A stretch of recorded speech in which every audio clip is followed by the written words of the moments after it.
Hello guys, कैसे हैं आप लोग। आज हम लोग पढ़ेंगे हिस्ट्री का नेक्स्ट पार्ट। क्योंकि ये ऐसे क्वेश्चन हैं जो मैं आपके लिए परिश्रम करके क्वेश्चन को लिखा हूं और क्या किया हूं कि एनालिसिस किया हूं कि कौन सा क्वेश्चन इतिहास में बनता है और एग्जाम में हम लोग को फंसा के चला जाता है। तो हमें ऐसे क्वेश्चन को भी पढ़ना है कि और रटा रटाया क्वेश्चन हम लोग रिवीजन कर लेते हैं और जो ऐसे क्वेश्चन आते हैं जो कठिन टाइप के रहते हैं उसे हम नहीं देखते हैं और जिससे हमारा रिजल्ट रुक जाता है। तो हमें ऐसे नहीं, हमें अच्छे लेवल की प्रश्नों को भी लेकर साथ में चलना है, आसान क्वेश्चन से, जिससे अपने तैयारी को हम क्या कर सकें, एक मजबूती दे सकें और अपना एक सीट पक्का कर सकें। तो इस सीरीज को आप लोग देखते रहिए और बहुत ही आपको इस सीरीज से बहुत ही मान के चलिए इतिहास से संबंधित क्वेश्चन, यदि आप टीजीटी, पीजीटी, नेट, जेआरएफ का एग्जाम दे रहे हैं तो आपको हेल्प जरूर मिलेगा। तो देखते रहिए। जजिया एवं खराज कर, जो जजिया एवं खराज कर था वो गैर मुसलमानों से लिया जाता था। तो जैसे जानते हैं कि जो कर था, जजिया था, जकात था, खराज था, खुम्स था, उस था। तो इसमें जो दो प्रकार के कर थे, कौन कौन, जजिया एवं जकात, ये जो दो कर थे ये गैर मुस्लिमों से लिया जाता है। जकात एवं उस्र जो कर था वो केवल मुसलमानों से लिया जा रहा था। तो जैसे आप देख लीजिएगा, जजिया और खराज, ऊपर जो देख रहे हैं क्वेश्चन आपको, ये जजिया और खराज जो था गैर मुसलमानों से लिया जाता था और जकात एवं उस्र जो था मुसलमानों से लिया जाता था। नेक्स्ट क्वेश्चन, इल्तुतमिश के बाद दोबारा एकता प्रणाली किसने लागू किया। तो जैसे जानते हैं कि सर्वप्रथम जो एकता प्रणाली की व्यवस्था था, इल्तुतमिश ने एक नियमित रूप से इसे चलाने का श्रेय दिया और इसके पहले जो मोहम्मद गोरी का नाम सुने थे उसने एकता व्यवस्था को शुरू किया था। लेकिन जब इल्तुतमिश के बाद किसने शुरू किया था, तो फिरोज शाह तुगलक ने। किसने, फिरोज शाह तुगलक ने, जिसका शासनकाल 1351 से लेकर 1388 ईस्वी तक रहता है और इसने दोबारा एकता प्रणाली को शुरुआत दिया था। सल्तनत काल में अच्छे नस्ल के घोड़े कहाँ से आते थे, कहाँ से आयात किए जाते थे, तो सल्तनत काल में जो घोड़े आते थे वो तुर्की एवं अरब एवं रूस से आते थे। ठीक है, नेक्स्ट चलते हैं। सल्तनत काल में अंतर्राष्ट्रीय बंदरगाह कौन सा था, तो सल्तनत काल में अंतर्राष्ट्रीय बंदरगाह देवल है। कौन है, देवल है। तो लगे रहिए मेरे साथ, आपको मजा आएगा इस चैप्टर में, इस सीरीज में दोस्तों। तो लगे रहिए, देखते रहिए क्वेश्चन को।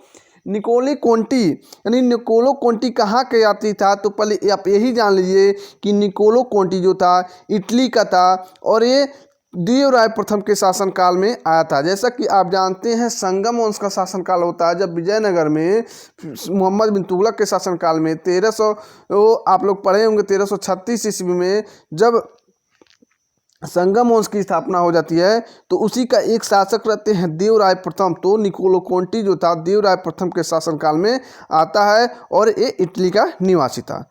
तुलु वंश का स्थापना किसने की थी, तो तुलु वंश का स्थापना किसने की थी, वीर नरसिंह ने। किसने, वीर नरसिंह ने तुलु वंश की स्थापना की थी। और सालू वंश का पूछ दे, जैसे आप जानते हैं विजयनगर में 4 वंश ने शासन किया था। कौन कौन सा, संगम वंश, सालू वंश, तुलु वंश, अराविदी वंश।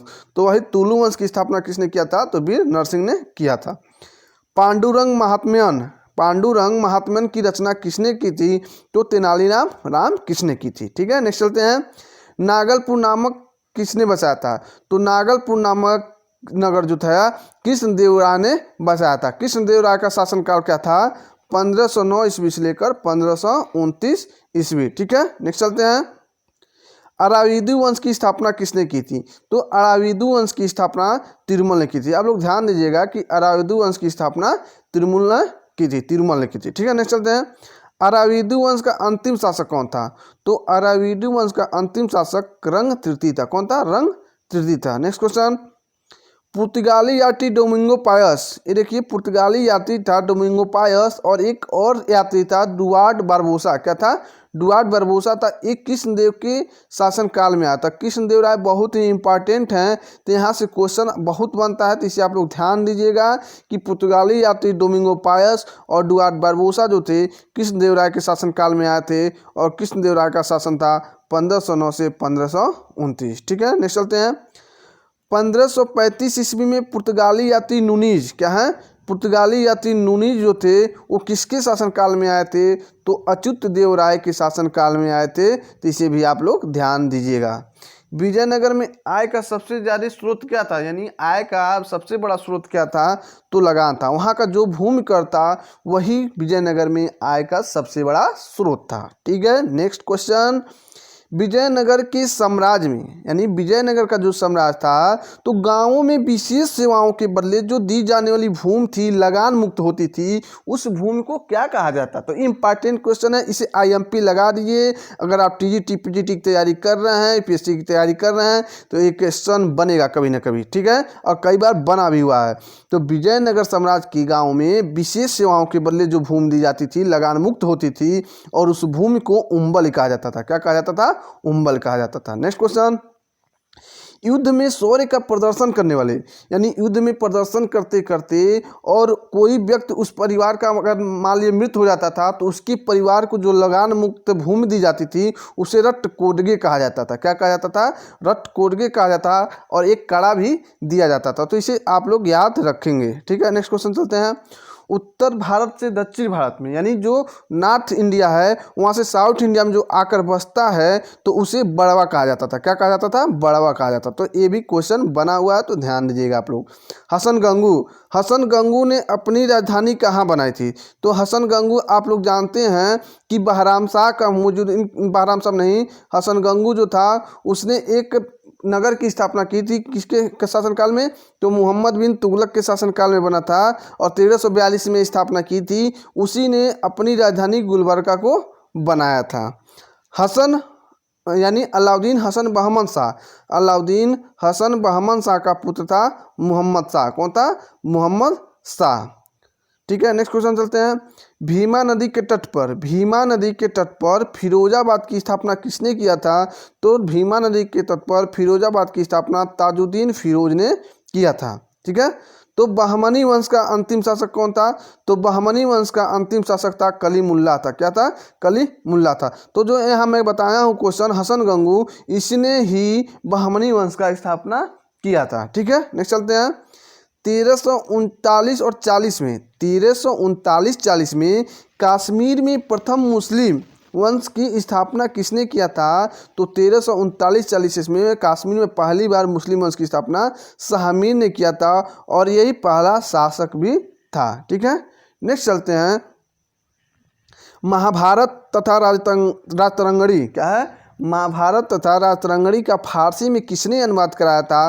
तो जैनुल आबदीन ने कराया था। इसे कश्मीर का अकबर भी कहा जाता है। वेरी इंपॉर्टेंट है, जो आपके एग्जाम में आने की 100% संभावना है। नेक्स्ट, 1364 ईस्वी में पांडुआ में, 1364 ईस्वी में पांडुआ में अदीना मस्जिद का निर्माण किसने करवाया था।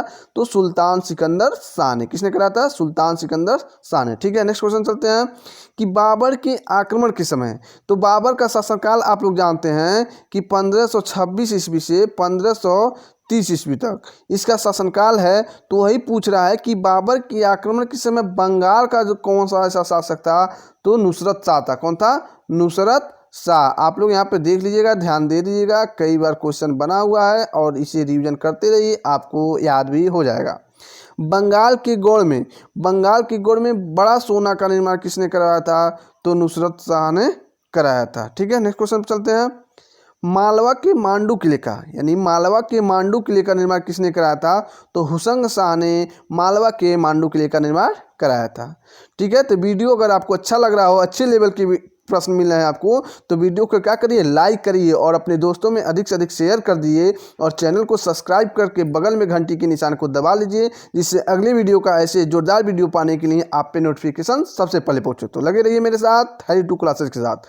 तो मालवा के मांडू किले का निर्माण हुसंग शाह ने कराया था।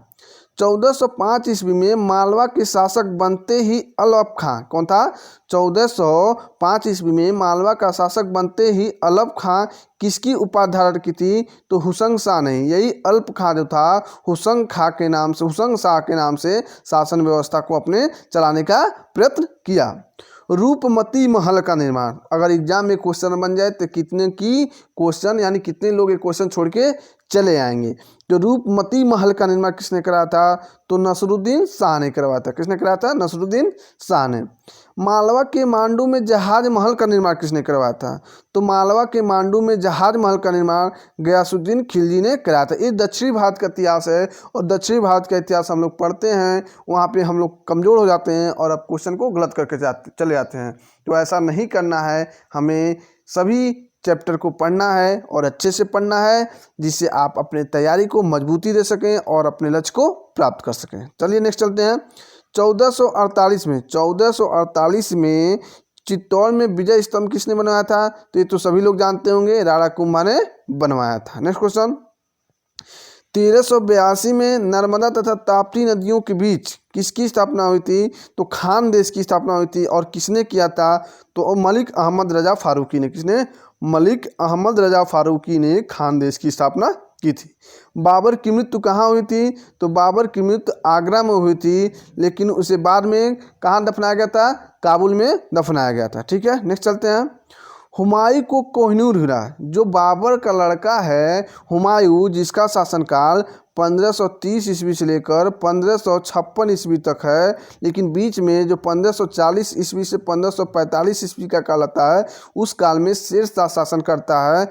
तो यही हुमायूं को कोहिनूर का हीरा कहाँ से मिलता है? तो ग्वालियर के दिवंगत, कहाँ के?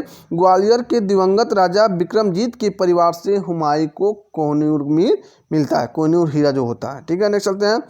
चार बाग बनाने की परंपरा किसने शुरू की थी? तो चार बाग बनाने की परंपरा अकबर ने शुरू की थी। Next question. बाबर सुप्रसिद्ध नक्शबंदी सूफी ख्वाजा उबैदुल्ला अहरार का अनुयायी था। तो अगर एग्जाम में बन जाए कि बाबर किस नक्शबंदी सूफी का अनुयायी था, तो उबैदुल्ला अहरार का अनुयायी था बाबर। देवरा का युद्ध किसके बीच हुआ था?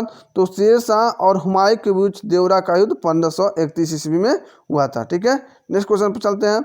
दिल्ली में किला ए कुहना नामक मस्जिद का निर्माण किसने करवाया था? तो शेर शाह सूरी ने करवाया था। नेक्स्ट क्वेश्चन चलते हैं। रुपए की शुरुआत किस शासक ने की थी?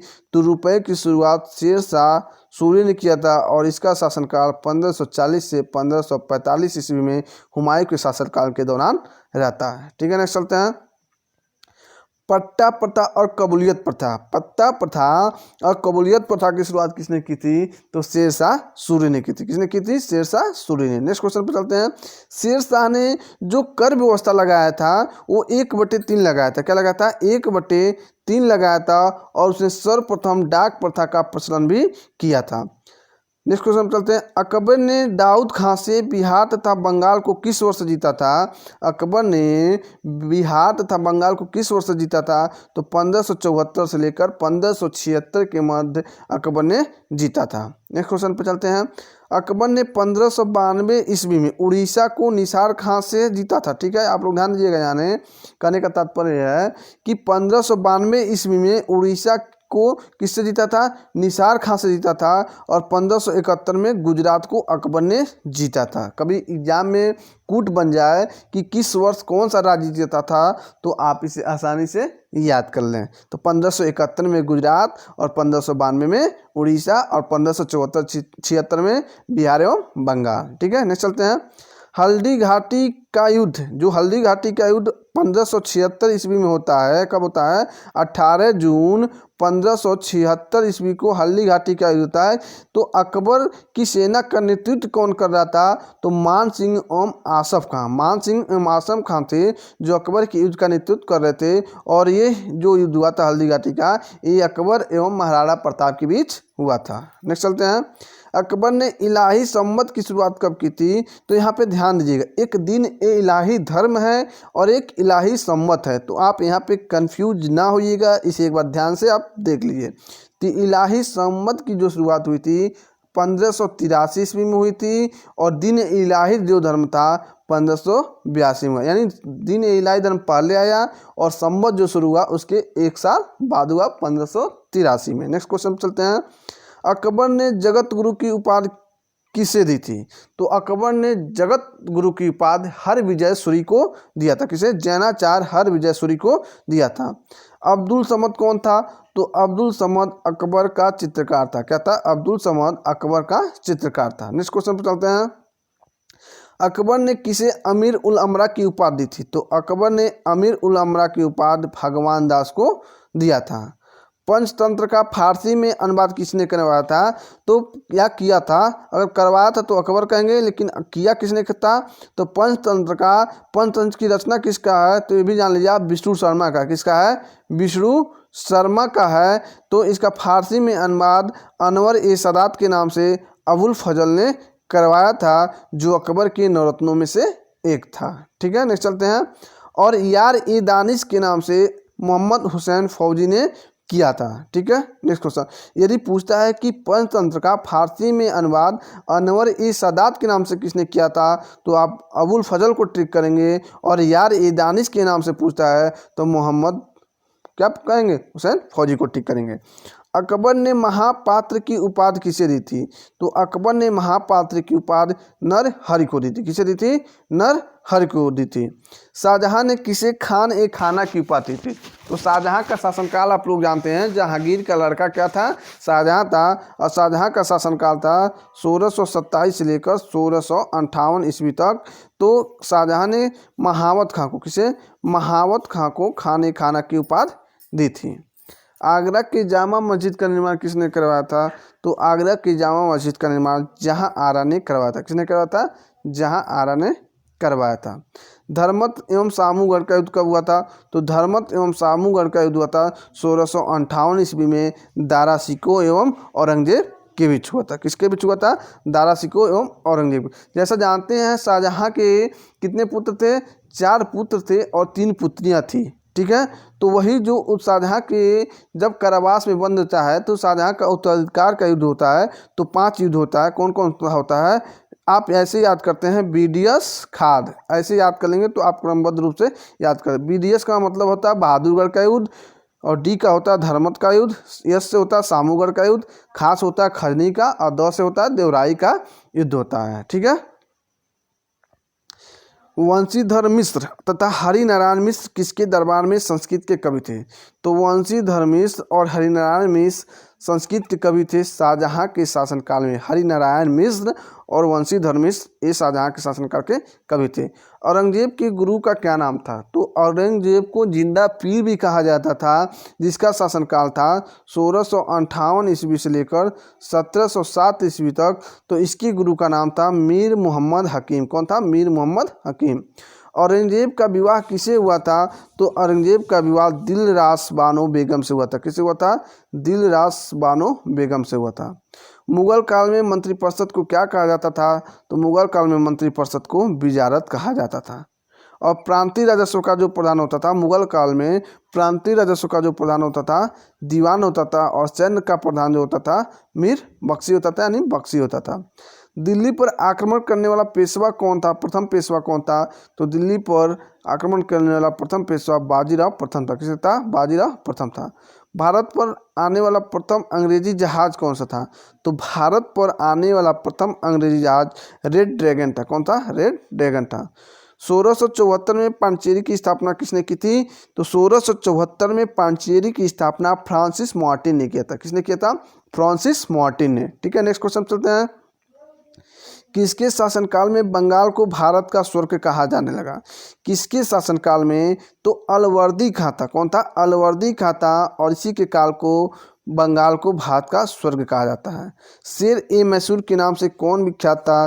तो शेर ए मैसूर के नाम से टीपू सुल्तान विख्यात था। गुरुमुखी लिपि की शुरुआत किसने की थी? तो गुरुमुखी लिपि की शुरुआत गुरु अंगद ने की थी। तो मैं ऐसे ही सेलेक्टेड क्वेश्चन लेके आऊँगा, जो नॉर्मल क्वेश्चन है उसे तो लाऊंगा ही, बल्कि उसके साथ कठिन प्रश्नों का समावेश करूंगा, जो आपके एग्जाम में क्या करता है? आपको फंसाता है, और उसका रिवीजन आप अच्छे से कर लीजिए। यदि आप टीजीटी, पीजीटी, हिस्ट्री संबंध किसी भी एग्जाम की तैयारी कर रहे हैं, और सिविक्स की तैयारी कर रहे हैं, पॉलिटिकल साइंस की तैयारी कर रहे हैं, तो ये चैनल उसके लिए स्पेशल आपको तैयारी कराएगा। और देखिए, आप हिस्ट्री पढ़ रहे हैं तो अच्छे से पढ़िए, ऐसा नहीं है ऊपर पढ़ना तो पड़ेगा, आज यहाँ से पढ़ेंगे, छोड़ छोड़ के पढ़ेंगे, फिर बाद में दिक्कत होगा, फिर पढ़ना पड़ेगा। तो एक ही बार में ऐसा तैयारी करिए जिससे पूरा सिलेबस कवर हो जाए, और आपको अपने एग्ज़ाम में क्या करें? क्वालिफाई करें, और जल्द से जल्द अपनी सफलता को प्राप्त कर सकें। ठीक है, तो जय हिंद, जय भारत।